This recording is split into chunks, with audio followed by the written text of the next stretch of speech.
네, 국내 이슈 체크인 한양증권 권충현 과장과 얘기를 나눠보도록 하겠습니다. 안녕하십니까? 안녕하십니까? 네. 자, 오늘 권충현 과장과 어떤 얘기들 우리가 이어갈지 먼저 이슈부터 확인을 해보도록 하죠.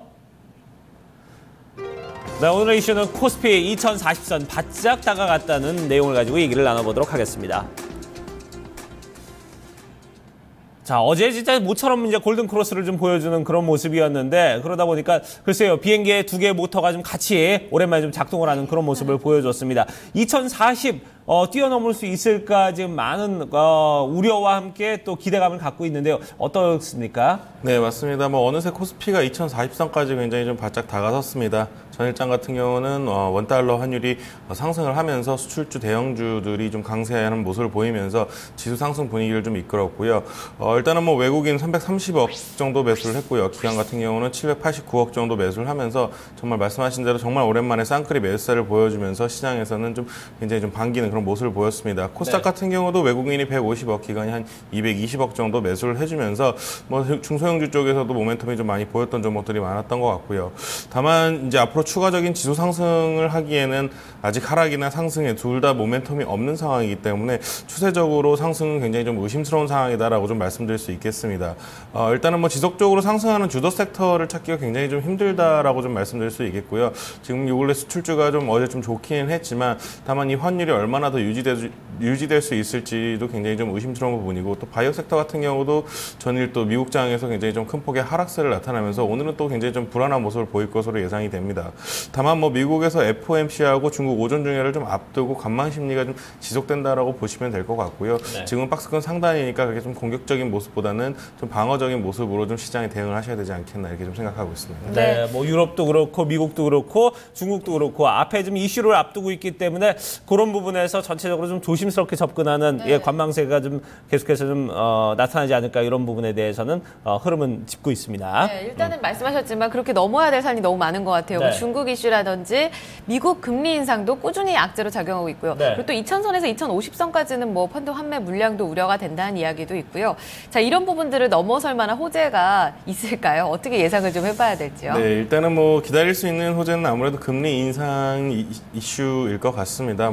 금리 인상을 한다 안 한다라기보다는 그 입장이 좀 빨리 확실히 해줘야. 네, 맞습니다. 네. 그 스탠스가 명확해져야지 시장이 추세를 좀 돌릴 수 있을 것으로 좀 예상을 하고 있고요. 네. 다만 하락보다는 좀 상승의 무게를 좀 두고 관망을 하시면 되겠다라고 좀 생각을 하고 있습니다.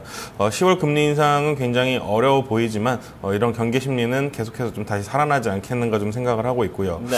일단은 대형주보다는 중소형주의 움직임이 이번 주에는 계속되지 않겠는가 좀 개인적으로 생각을 해보고 있습니다. 당분간 박스권의 흐름을 지속하지 않겠는가 좀 생각을 하고 있고요. 코스피 같은 경우는 한 2010포인트에서 2050포인트 선에서 좀 등락을 좀 반복하지 않겠는가 좀 예상을 해보고 있습니다. 그렇군요. 전체적으로 시장에 대한 예상은 그래도 좀 긍정적인 어떤 흐름을 우리가 좀 내다볼 수 있을 것 같고, 박스권 흐름에서 좀 안정적인 흐름을 좀 이어갈 것 같다, 이렇게 얘기를 해주셨는데, 자, 그러면 이제 우리가 대응을 좀 어떻게 해야 될지 단기적으로나 아니면 장기적으로 좀 어떻게 관점을 잡아야 될까요? 네, 지금 현재 중장기적으로 어떤 종목을 끌고 가기에는 굉장히 좀 부담스러운 시장의 모습을 하고 있기 때문에 일단은 단기 매매를 좀 많이 하셔야 될 것 같습니다. 단기 모멘텀이 있는 종목군에서 좀 한 2, 3일 정도의 반등이 나오는 이 정도의 시장 모습을 계속해서 좀 띄고 있거든요. 그렇기 때문에 박스권 매매가 좀 유효할 것이다라고 좀 판단을 드리겠습니다.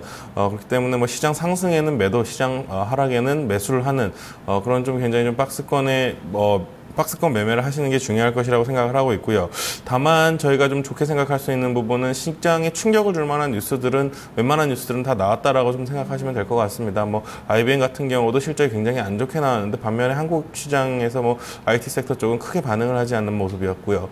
그리고 또 바이오주를 오늘 또 봐야 될 것 같지만 요 근래 미국 바이오주와 한국 바이오주들 간의 디커플링 형세가 굉장히 좀 심화돼서 나타내고 있기 때문에 크게 우려할 만한 상황까지는 아니겠다라고 좀 생각하고 있습니다.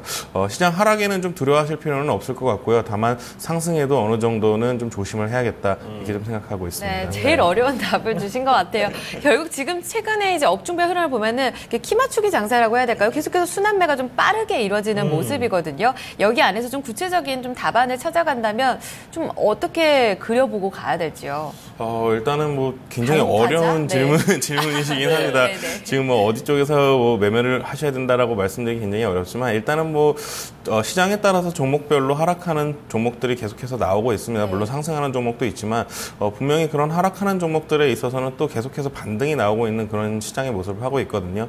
한 5%에서 10%의 수익률 정도 굉장히 좀 배트를 짧게 잡으시고 시장에 대응을 하셔야 되는 그런 시장이다. 뭐 추세적으로 30% 50% 이렇게 날아가는 종목은 요새 요 근래는 이제 테마군밖에 없기 때문에 이런 또 테마군들은 또 매매하시기가 굉장히 힘든 것이 사실입니다. 그렇기 네. 때문에 제가 봤을 때는 좀 단기적인 매매에 좀 유의하시면서 좀 어느 정도 시장을 대응하시면 되겠다 이렇게 생각하고 있습니다. 그래요.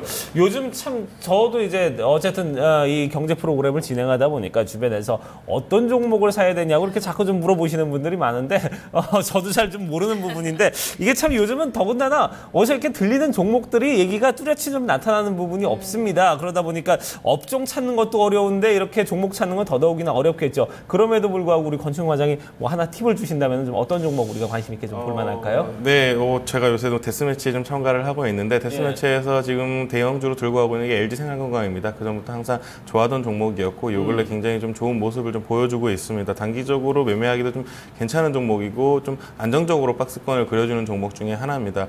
어제 또 상승을 좀 해서 좀 부담스러운 위치에는 있긴 합니다만 제가 봤을 때 4분기까지는 100만 원을 충분히 좀 넘길 수 있는 모멘텀이 나올 것으로 좀 예상이 됩니다. 3분기 실적 이후에 4분기 실적을 보고 좀 접근을 하신다면은 제가 봤을 때 대형주 내에서는 LG생활건강을 좀 어느 정도 매매를 해보신다면 괜찮은 수익률 나올 수 있을 것 같습니다. 네. 그렇습니다. 자, 최근에 이제 다시 예전에 이제 관심을 가졌던 우리가 한 2달 전, 3달 전에 관심을 가졌던 뭐 화장품주나 아니면 이제 바이오주나 이런 부분이 다시 좀 조금씩 이제 살아나는 기미가 보여주고 있거든요. 이런 부분에 대한 부분도 좀 참고를 해주시면 좋을 것 같습니다. 네, 오늘 관심주까지 이야기 여기까지 나눠보도록 하겠습니다. 한양증권 권충현 과장과 이야기 나눴습니다. 고맙습니다, 과장님. 감사합니다. 고맙습니다.